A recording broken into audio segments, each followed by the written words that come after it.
Hi ka-Funny! Welcome back to my channel. Ako pa rin si Funny Otap at nagbabalik tayo para na naman sa isang call center episode. Ngayon, ang gagawin natin ay magko-comment tayo sa mga comments ng mga tao sa call center agents. Kaya naman, tutukan nyo ang videong ito. First comment on the list, mag-i-English ka lang, kikita ka na. Mag-i-English ka lang, kikita ka na.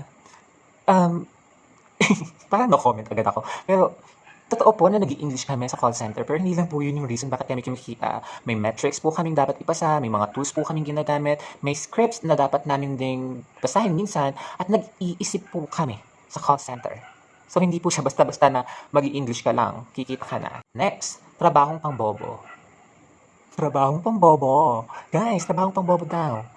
Hindi po siya trabahong pangbobo. Normally po, ang nag-iisip nito, baka siya po yung right? Pero hindi po siya trabahong pangbobo in a way na meron po kaming mga nagtatrabaho na nurses, meron pong minsan doktor pa nga, meron akong naging katrabaho dentist, yung isa pilot, yung isa dapat magpapare. So huwag niyo po siyang sabihin trabahong pangbobo.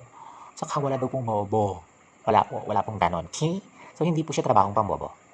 Walang growth. Walang growth?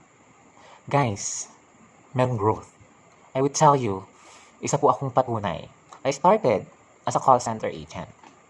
And then I became a subject matter expert o yung mga nagsusupport doon sa mga agents. Up until naging team leader na po ako. Pero, pinaghirapan po yan. Process by process po yan. May growth po. Minsan nga po yung mga napopromote pa kahit undergrad eh. So, huwag pong Starbucks ng Starbucks. Ang dami namang utang. Starbucks ng Starbucks. Madami namang utang. Social climber. Ganon. Hindi po siya social climbing.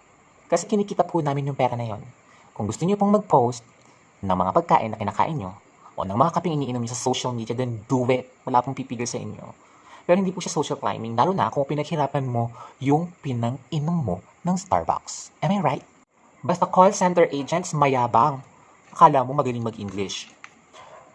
Yung mayabang, yung magaling mag-English, baka sila yung nakikita niyo minsan sa mga MRT o kaya sa fast food nga oh. Ganun ano yung pagyayabang ko, mali-mali nga ako magsalita.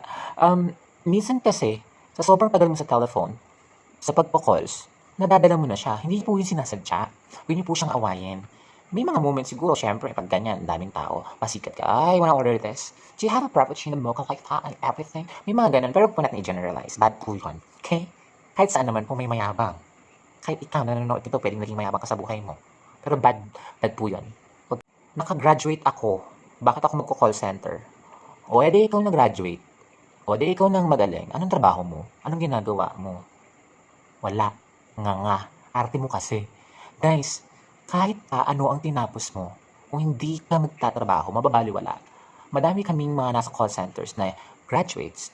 Minsan, master's degree pa. Minsan, doctor, whatever degree pa yon. Pero, hindi po yun basis. Kung ayaw mo mag-call center, then fine. That's totally fine with us. Walang pumipilit sa'yo, girl. Laki ng sahod mo, malibre ka naman.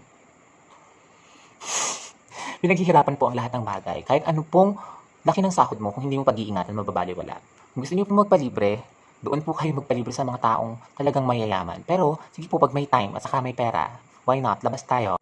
Hindi ka na nagpapakita. Nagbago ka na talaga. Sorry na. Guys, kasi naman, yung schedule, kasi yung schedule sa call center, iba sa normal life.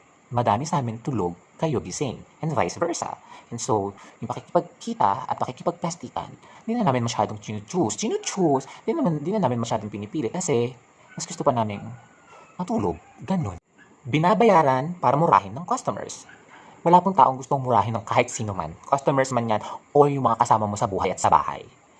And kung we are lucky enough para bayaran, para murahin, and then be it, right? Pero hindi po yun. Hindi po ganon. Hindi po kami binabayaran para murahin. Saan po yung ganyang trabaho? Pasok niyo po ako. Papamura po ako sa inyong lahat. Madaming kabit sa call center.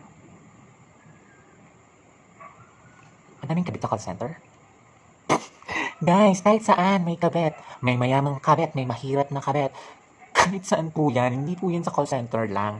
Kasi kung gusto mong kumalantari ng mga lalaki o babae na mga may asawa o may mga nobya o kasintahan, gagawin mo yan. It does not have to be in the call center.